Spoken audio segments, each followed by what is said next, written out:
What's going on, guys? This is Clyde bringing another VR video. As always, I'm going to give you some straight up gameplay and opinions on new released VR games. In this one, we are checking out Crystal Raiders VR. This game is currently only available on PC VR on Steam, with the hope that it will come to the Quest later on. Now, I did get to play this for about 2 to 3 hours, and I have to say that the devs did send me a key to check it out, but they are no way influencing my opinions in this video, so you guys are getting a straight up my own opinions. So I wanted to make that very clear from the get-go. Now, I do have my thoughts on the game, and let me just say they're about what you would expect from the game, but I do want to give a quick overview. So a quick overview of what Crystal Raiders is. It's a virtual reality action game taking place in a magical dwarven castles. You are tasked in completing challenging levels alone or in a party up to 4 players, using your problem-solving skills while discovering new pieces of the lost alchemist artifact and help the dwarves to repair the machine to save their home world. Now, this sounds very interesting at first, and the idea was definitely there. You can definitely see it, but I do believe that the developers could work a little harder on making the story shine. During the few hours I did play the game, I ran into the interesting talking with the dwarf, and after that, I saw him maybe once more.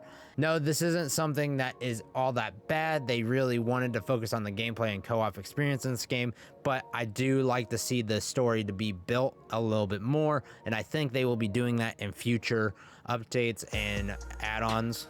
So some key features of Crystal Raiders is that it's handcrafted levels with increasing difficulties, hidden areas and treasures, challenging boss encounters, co-op option for up to 4 players, weapon upgrades, character customization, you know it, and it's always in those games.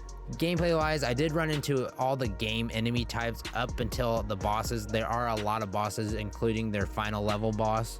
Now, this wasn't a problem as they went through the levels, but they did increase in difficulty. But I did start to feel a sense of repetition, which is kind of boring in a sense of you don't have a new enemy type to fight. But it's also nice that you do know how to fight these enemies over time, and having multiple of these enemies come throughout the levels at multiple times is kind of crazy. But I do want to clarify that I do believe for the time that I played, though, I did see all the enemy types besides the bosses. Now, the game is kind of set up in a Mario sense. You have an overall world like the grass world that you'll see in the gameplay. Then you have your different stages within the world. I think I got all the way up to stage 2 or 3 of the second world. I completed about 8 stages within my time, and as they did felt like I was running around different areas, it did feel like I was within the same game and environment. I do love this because it makes you a sense of your surroundings. This gave the game a consistency that made the game feel thought out and planned, which is always enjoyable. Now on to the weapons of the Crystal Raiders, and I will have to say the weapons are just alright. Not good, not bad either. You have a hammer, a bow, a pistol, and a grenade, but that's it. I found myself using 2 items on all the enemy types, were vulnerable to all of them. This isn't a bad thing, but going in, you might think, well, that's it. And yeah, it is.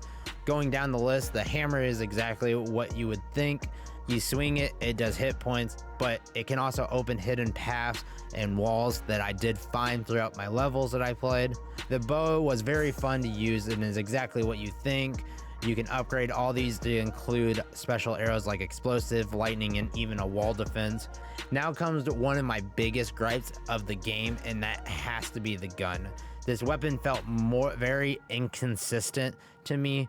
It felt like the bullets had a mind of its own. There are multiple times I was looking down the sights of the gun and I would be lined up perfectly on my end and I would miss. I believe that there's some added bloom in the gun, but it could give feedback on this one item. I would decrease the bloom to 0 or decrease the fire rate for it's not overpowered, but that is just my personal opinion. And finally, the grenade. I didn't get to play with this item much, but the few times I did, it was a horde clearer. It did the most damage. It was awesome, and watching multiple enemies die at the same time was always fun to see. Now, customization is a big thing in Crystal Raiders. You can change your weapon skins, your character skins, outfits, hairs, give them a mask if you want to. There are many options for us to choose from, and seeing this made me feel I wanted to customize my character and push for that next skin. My personal favorite was definitely the Plague Doctor mask. Like I said before, you also have the option to upgrade your bow and pistol with effects like the lightning and the defense wall. But that's about it with Crystal Raiders. A fun, simple dungeon crawler. Would I recommend buying this game? Yes, but only for a certain audience personally. People who really enjoy challenging dungeon crawlers will like this game, but again, it does get repetitive and will lure people away with that alone.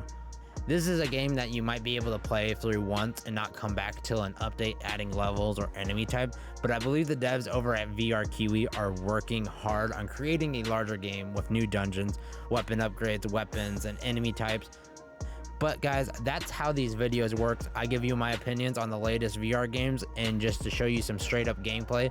But if you guys did enjoy, make sure you guys leave a like. Tell me what you guys think of Crystal Raiders. Have you played it? Have you not? And now, if you did enjoy this video, I do want to see what you guys think I should check out next. But once again, I want to say thanks to VR Kiwi for sending me a key and letting me check out Crystal Raiders VR. And I will see you guys in the next one. Peace.